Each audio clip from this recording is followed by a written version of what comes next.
much, Nivruti, for agreeing to come here on a long weekend. We're really delighted to have you here.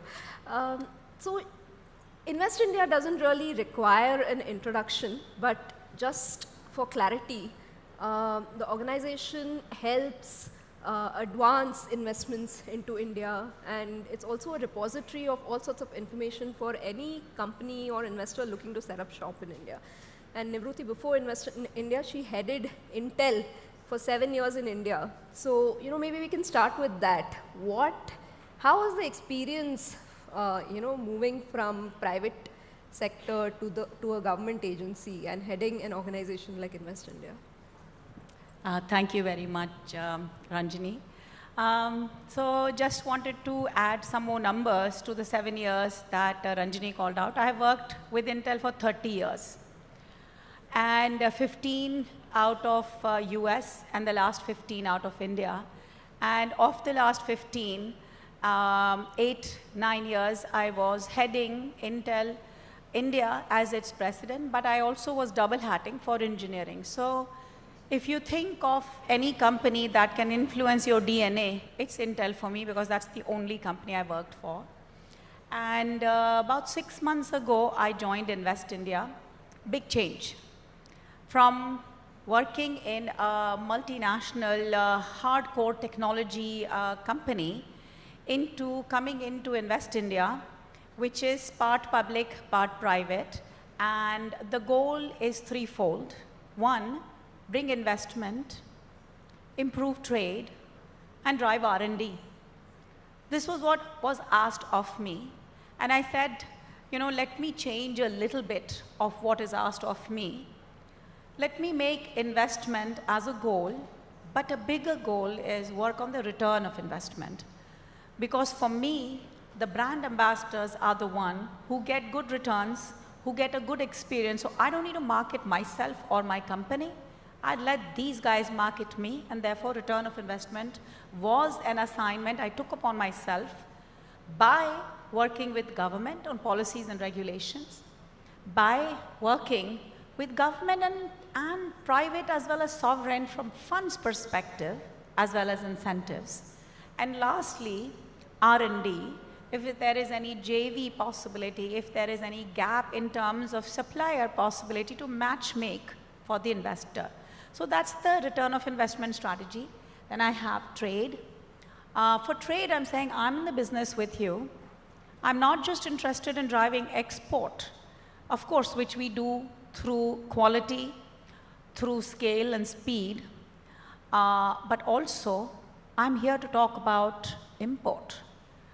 Lastly, R&D comes naturally to me. When I look at so many of these startups and so many conversations I've had that, why is VC funding going down, despite the fact that we have, so-called 20 billion dry powder, what is the gap? So there I'm studying, what are the world filing in terms of patents, whereas India filing patents, is there any match to our startups? So all of those kind of things we are doing. My last comment is, what am I feeling?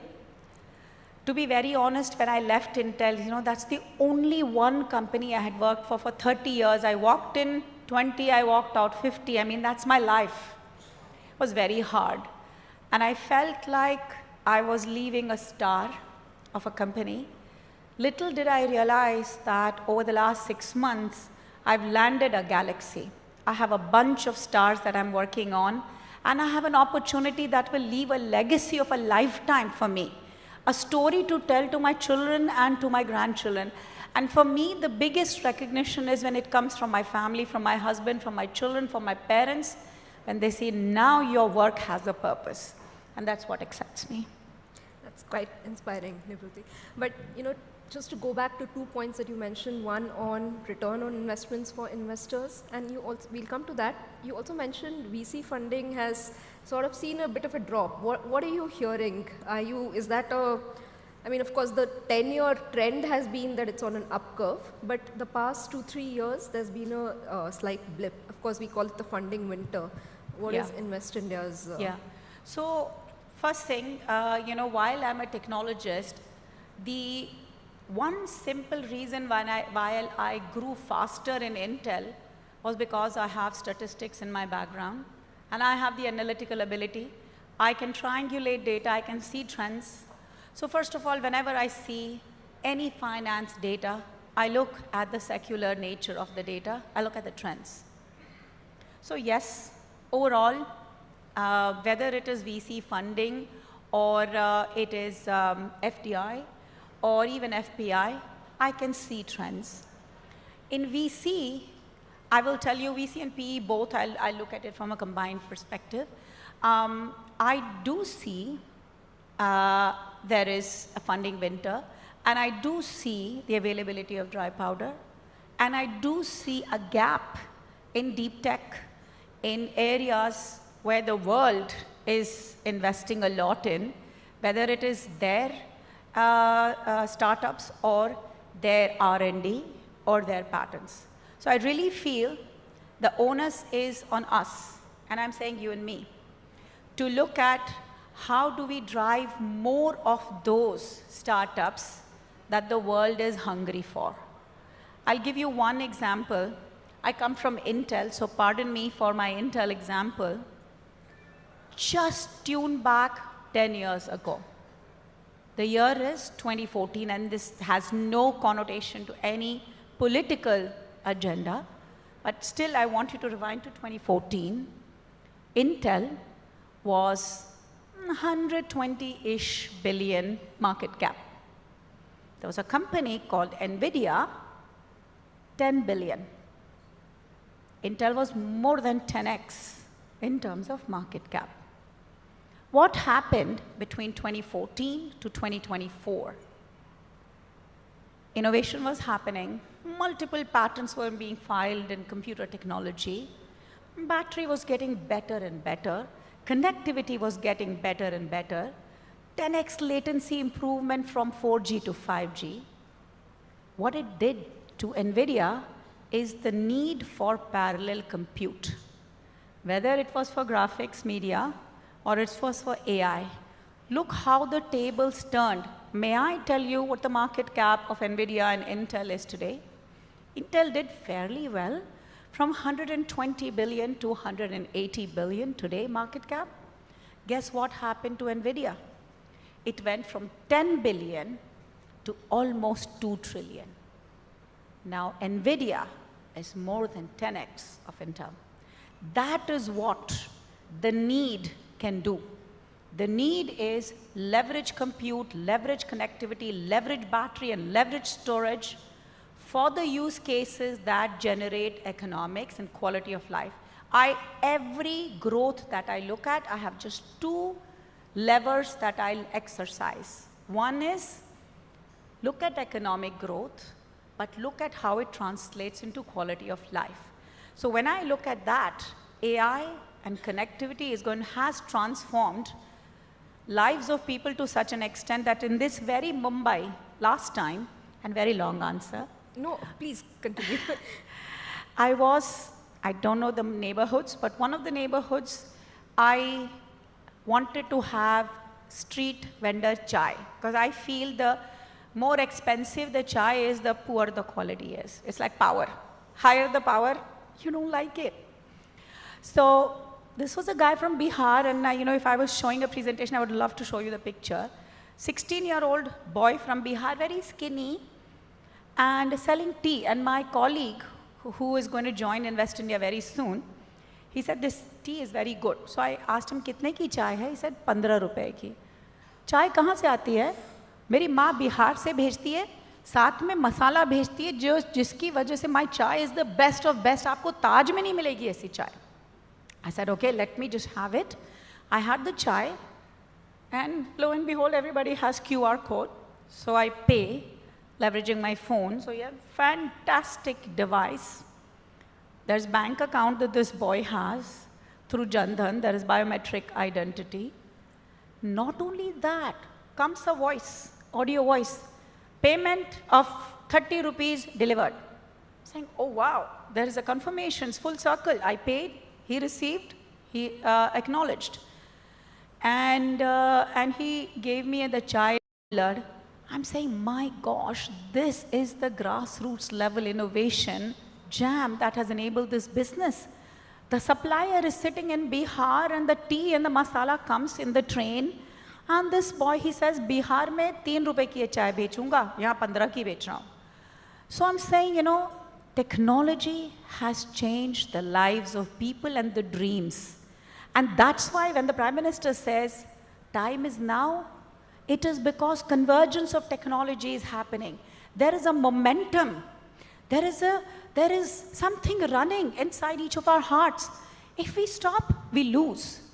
So I'm so excited about jumping into this ship called Invest India, because I feel the onus is on you and the onus is as much on me to climb on this train which is running. I want to finish with 3, what do I say, vectors. First, India has tasted success. From this boy in Bihar to our, solar Lagrangian Aditya mission and moon mission, to hosting G20, to winning so many golds in Olympics, we have tasted success. Second thing, there is momentum. Momentum, when I look at myself and I look at my team in West India, I realize, man, that is India. India is youth. India is 25-year-old median age. India has very few dependents on these people. India has 500 million workforce with 5 million software. That's what India is. 1.4 billion data producing factories, which is the raw material for AI. The momentum is there. The velocity is there. The promise is acceleration, which is what all of us, I met many of you who have your own funds, who are VC, PE guys, who are investment bankers. We have to drive the acceleration. Government is an enabler. I really feel we have to pitch our case and get the government to support with the policy and regulations. And I'll give you one example. I'm still very much a private sector person. Very recently, I went to US. I had a company who was saying, oh, this particular policy is causing me so much loss and so much opportunity loss for India. I need this policy change. Honestly, I made one call to our commerce minister, and he gave me an ETA of 36 hours, and we got it done. But Nivruti, I mean, here, if I... What are you hearing from investors in terms of too many policy changes? Is that also a concern? I will be very honest. Policy stability is the #1 requirement. Policy transparency is the #2 requirement. Now, having said that, the reason I jumped into the government is I want to drive change from within, with the understanding of private sector. So I want to tell you, at one point of time, I felt, and this is only my belief, India was working for one India, driving, ration cards, kerosene lines, so many such things where all of India could see the benefit. Then India said, oh, if we look at summation India needs, I'm missing out on those technological advancements. So government got very interested in, okay, 2G we were very late, 3G we were late, 4G we were, okay, 5G we are ahead. The realization came that overall India can only benefit if they stand on the shoulder of technology. I'll come to your question. So that was the change. Overall India, primarily consumer, primarily agriculture, to let's look at agriculture plus technology. Let's invest in these areas. We have to learn. There's almost like a bimodal focus, cutting edge technology and overall India. To now, I'll tell you, the third axis has gotten added, which is India for the globe. because we tasted the success, because we have the momentum, and we are working toward the acceleration, now we have to do India for the globe. And looking at India for the globe, we have to build our policies in partnership, in understanding with the globe. I'll tell you, there's one country name that I did not want to say, but China was not a China without America. So, every country that I have studied, all the way from World War, firstly, government plays a big role. Secondly, immigrants were very critical to driving, innovation and partnership, alliances. Intel would have not been Intel had it not been for Intel plus Microsoft. So I'm just saying there are alliances we have to work because our dream is the world now. So guys, the playing field has changed. The whole canvas has changed. So yes, policy we have to work, and there's a learning which we will. Right. Can we also talk about the kind of sectors that are getting interest from investors and companies coming into India? There's certain sectors like auto, chip making, that's already received fair bit of interest. Are there other areas you think that could drive investor interest, or what are the white spaces that you see? Yeah. Very good question. So I'll skip services. We have been doing amazing in services. So services, continues to be an important part of, foreign investment coming in. Some of the other sectors are manufacturing, for industry, even for agriculture, for pharma. Manufacturing is something which is drawing. The other is infra. Looking at, how infra, logistics, transportation, can be a source for investment, and we are seeing a lot there. I'm seeing in the areas of healthcare and pharma. I'm seeing in the area of technology. And when it comes to technology, I will tell you that this very phone, this phone is such a game changer. Data cost, I told myself, okay, data cost in India is 25 cents. Reduced, 17 cents, reduced, 11 cents, reduced. Today, data cost 9 cents per GB in India. Just to set expectation, in United States it's cost $8.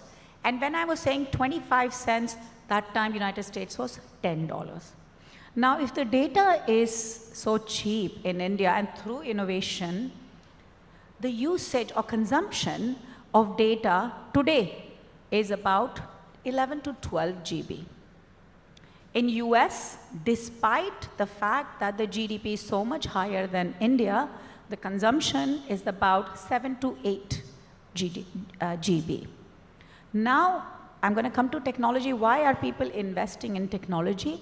The projection is the rate at which we are eating data by 2030, it's going to be 50 to 60 GB. 12 fives are 65x more.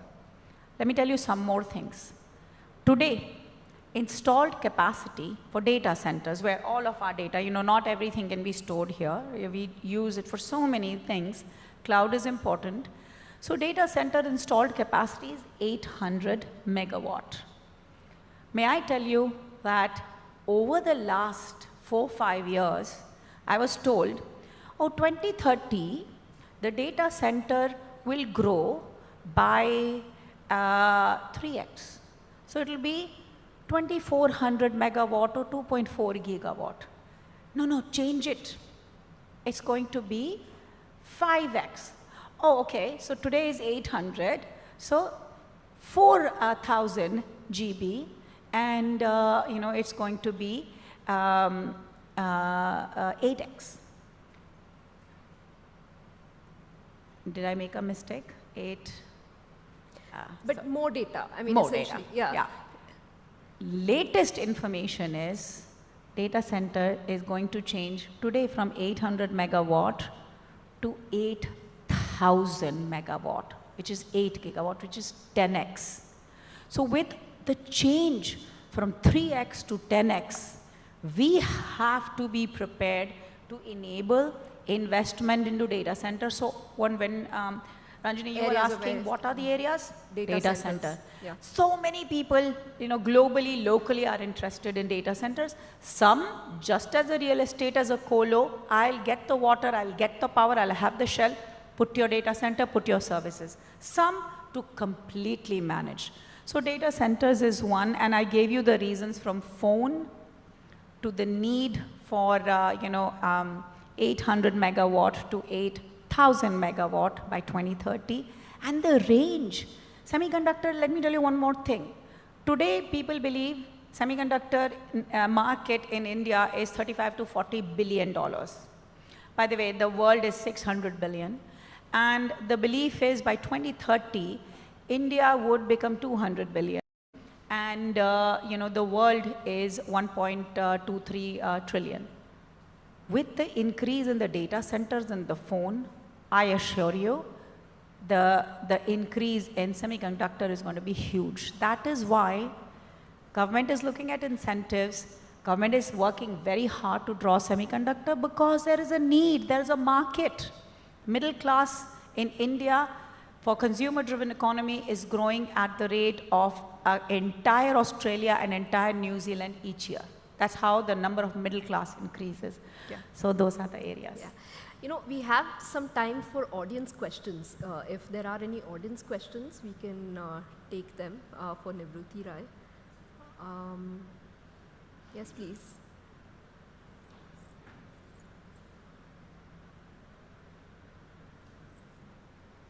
I can see one hand in the back. That's right. Can someone get a mic there?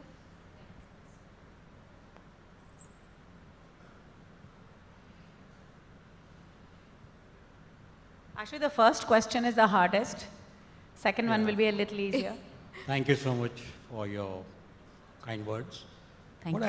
What I want to clarify and try to understand from you is the alliances you spoke about.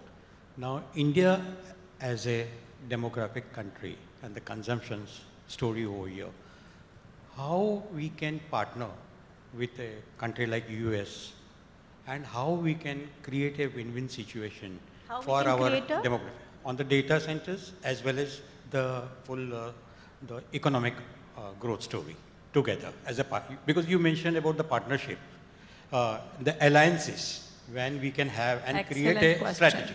Yeah. Excellent question. So let me just start with India's strength. India's strength, like I said, is 1.4 million data factories. India is synonymous to software. 5 million software people are today employed in India. 20% of semiconductor designers are in India. Just to let you know what India's strength is. Let me tell you what is Japan's strength.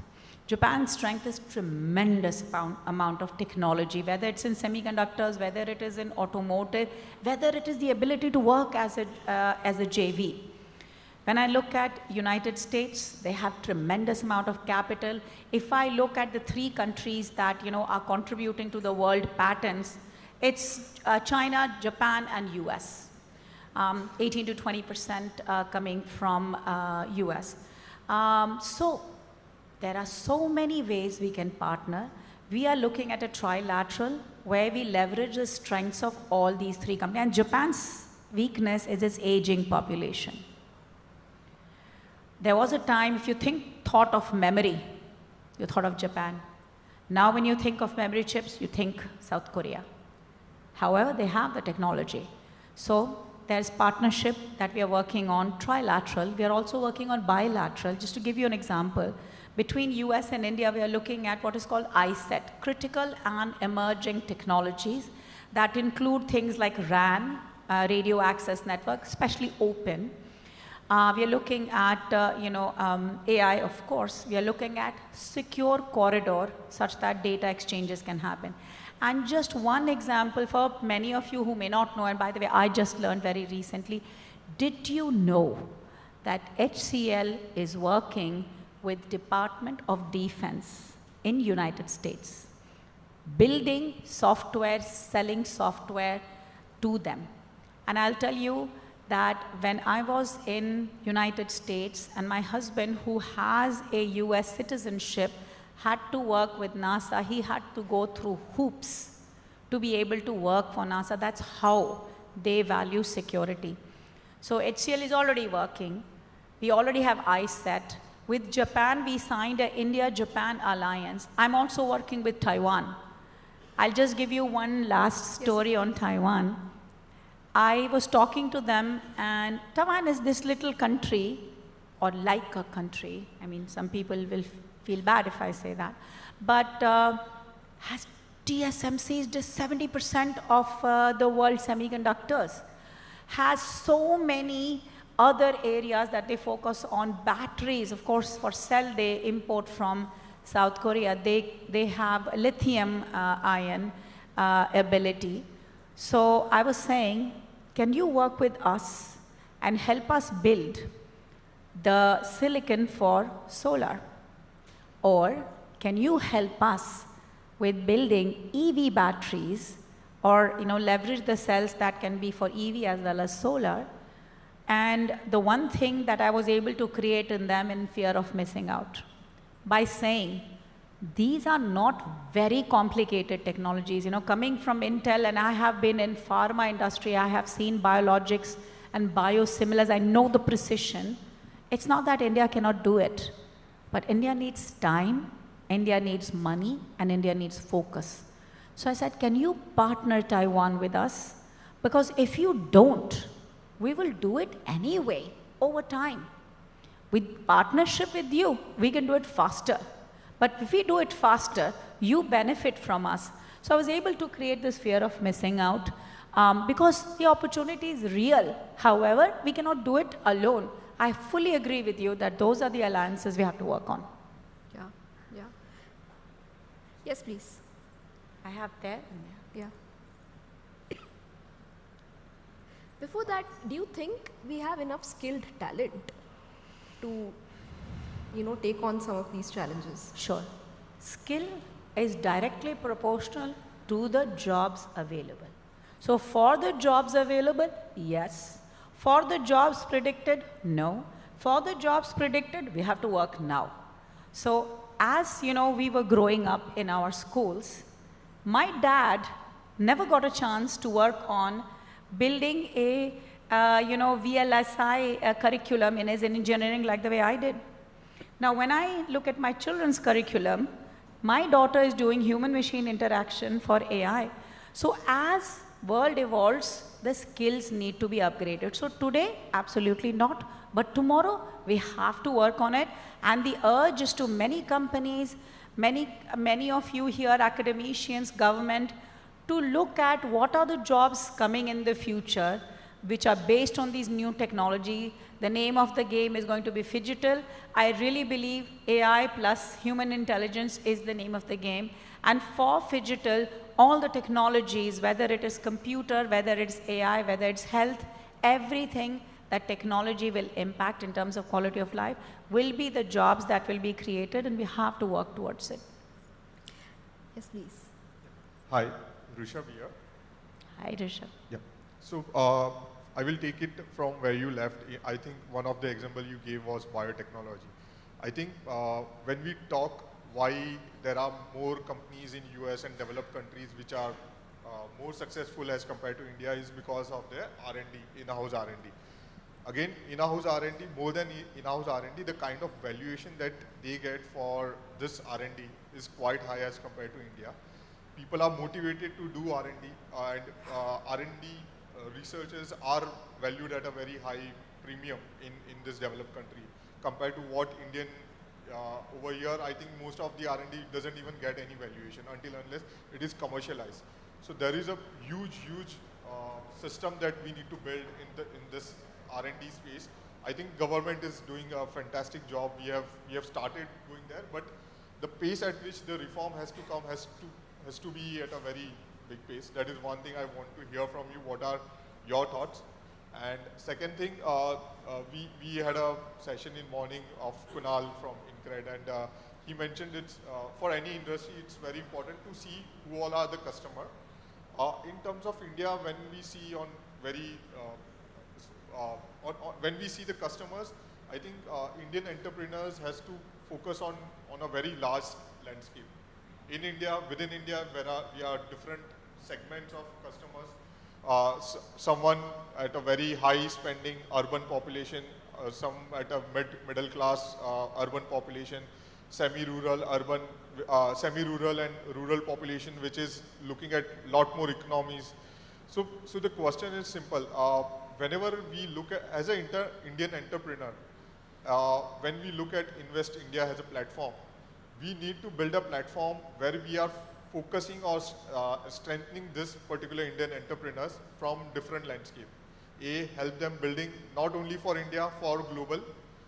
Again, we have started over there, but still in healthcare, in a lot of other space, we have fantastic product. We are building, I know personally a company which is building a 15 crore equipment in India, designed in India, but to make it a mark, even to government institute, it is a quite humongous job.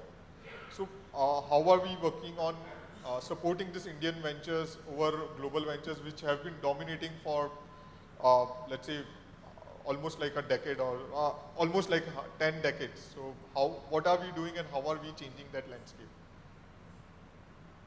You know, but the reason I'm smiling is I may have forgotten some questions because there were many questions in your, but I'll try. The first one was R&D, and you talked about biotechnology, right? I love that question. Yes, if you look at percentage of GDP that India invests in R&D is much less than countries like Israel, for example. So what happens? I mean, such a tiny country which is equivalent in population to a Bangalore is filing so many patents and driving so much, you know, entrepreneurial activity and getting acquired in billions of dollars, multiple of their startups, is because of R&D investment. However, I'll tell you, what India has, and I'm time and time again saying that each of us is a data producing factory. And data is the raw material to AI. So now I have something to offer. The entire country of Israel with 8 to 10 million people cannot have that much understanding on the different kinds of tuberculosis or cancers. So if I'm looking at cell and gene-based therapy, guess what? Each of us have 3.8 trillion cells. And each of us is a very different environment. If you have to look at even a, forget about cancer therapy, if you have to look at a vaccine, how one environment works versus another environment, nobody is better than us. Having said that, with all of this data protection that we talked about, technology comes to the rescue again. In AI, there's homomorphic encryption, for example. There's federated learning, where you can completely hide the identity and share the juice of the data that can be enabled. So we have to look at, India has problems to solve. India has data to offer. I need capital. Our R&D is a function of our GDP, which is between 3 to 4 trillion, whereas there are countries who are talking in tens of times 10 GDP. So I'm saying I have to partner, and as Invest India, I can just give you one example. I'm working with Argonne National Lab in US, and like I said, we have talked about ISET and Trusted Corridor. So we are looking at working with Argonne National Lab on lithium ion extraction, plus making it more efficient, and plus looking at alternate, battery technologies. So partnership with something to offer. If we are going with a begging bowl, we'll get slapped. But we are going with value. And I show the value by understanding the problem and understanding the solution. Then I'm able to convince. So partnership in R&D till the quality of life of everyone becomes such that, at least our GDP per capita is what the world is giving, which is $10K. Now, the second question I'm kind of forgetting, you said there are many different types of markets, rural, urban. So very recently, I read a report, I think it was by Bloom, which said India is actually 3 Indias. India 1 is 100-ish million people with $12,000 GDP per capita. If you talk PPP, it's going to be more. Then there's an India 2, which has 150 million people with $3,000 GDP. And then there's bulk of India with less than $1,500 GDP. I mean, there's different needs. And we have to service those needs. We have different opportunities. If you try to sell a product made for India 3, India 1 is not interested. India 1 will go abroad and find that. So we have to look at, and that's what I was saying. There was a focus on only India. Then there was a focus on India plus the technology. Now we have to focus on multiple Indias and the world. So we have an opportunity to build the cutting edge products. And I honestly believe with capital, with market, we have the ability. I really don't believe that we can't build a lithium-ion cell. I can't believe that the very guys who are doing semiconductor design can actually not work in the fab and build the wafer. They can. We have to go through some training. The skilling part that Ranjini you called out. So I really don't believe anything is as complex. You just have to have focus, it has to have market, and it has to have capital. And if we don't have capital, we have to convince somebody of the promise of India. The promise of India is 10x GDP. Rule of 72 in 2047, we should be 32 trillion, but with a 10% growth. We are seeing, people will argue anything from 6%, 7%, 8% GDP growth, but we have to accelerate to 10. So that's the promise, and I need capital, and I have raw materials for you. So it's just a negotiation. I'm on the table to do business. That's what. But I don't know if I missed any. Thank you. So 10% GDP and innovation and acceleration of growth. Should we take that question? Sure. Yeah, hi, I'm Srinivas. Nivruti, very inspiring talk actually. Actually, it's been 35 years since the fire broke out in Chandigarh, in the laboratory, semiconductor laboratory. People say that, it has taken aback India by decades in terms of our semiconductor global competitiveness. So where are we in the journey now with the fact that we had the setback? Now you have the Taiwans of the world who's contributing significantly. In fact, China wants to take over Taiwan, I believe, mainly because of the semiconductor advantage. So being that critical part, where are we in the journey? What the government is doing? What about the compounded incentives and licenses and approvals, quick approvals? What are we doing about it to get back the competitiveness for such a critical industry? And you can talk a little bit about the Foxconn Vedanta, whether it's happening, and what are the ecosystem currently versus how people can leverage. Because your own company, Vinod Dham, has invented Pentium. So there are a lot of good brains in India. So how is government tapping them in form of entrepreneurship at a large scale? So is India ready with the semiconductor ecosystem? Answer is no. Because we are not ready, we have some amazing incentives that we have offered, product-linked incentive. The one for semiconductor is pari passu, which means that cash will be given pre, not post. All of this because India understands that semiconductor fab, building that capability is important. However, the PLI is such that there may be a lot of imports required, there may be a lot of shortcomings that need to be addressed, therefore PLI is offered. PLI is to the tune of $10 billion. Having said that, the cutting edge fabs, the cutting edge meaning something which is lesser than 5 nanometer, 3 nanometer, now 2 nanometer, This is the actual transistor length. But actually, truly, it's not. Now it has become a classification, you can say. But those kind of leading edge fabs need an upfront capex of $20 billion, and over the 5-6 years, about $100 billion. Those kind of computes are put into your laptops, desktops, clouds, automotive, and stuff like that. The IoTs, the microcontrollers need older nodes. The oldest node, you can imagine, could be something like a 500 nanometer. Somewhere in the middle would be anything from 28 to 60 nanometer. Now, if I look at 28 to 60 nanometer, I can set up the fab in less than $10 billion.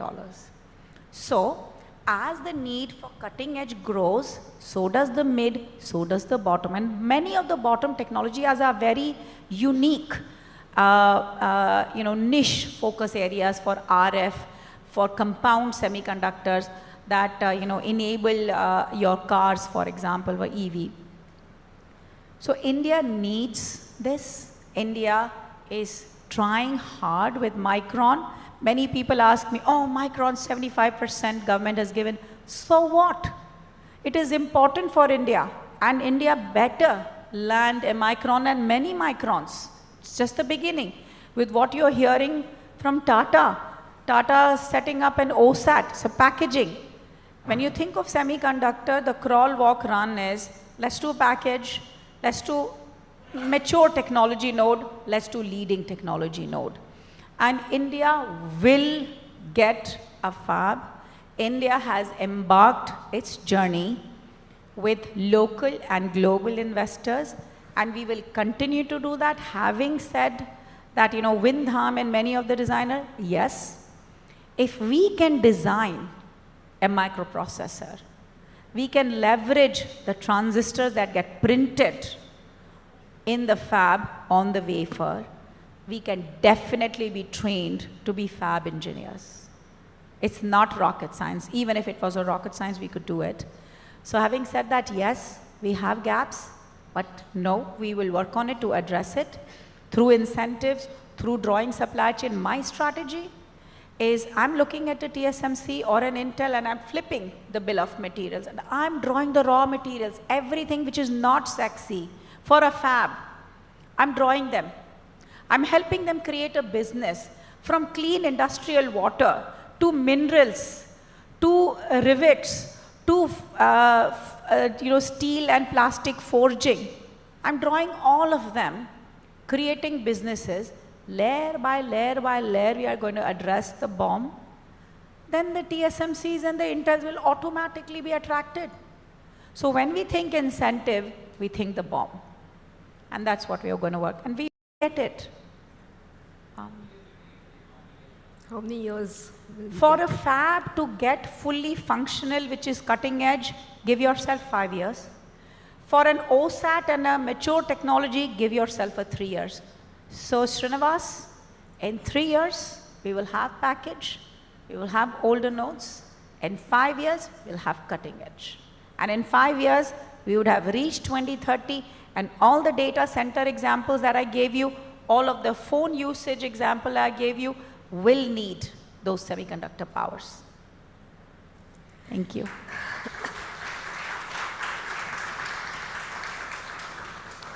Thank you so much, Nivruti. With that, we have to unfortunately conclude this session, but I invite our delegates to, speak to her offline. She'll be here for some time, I hope.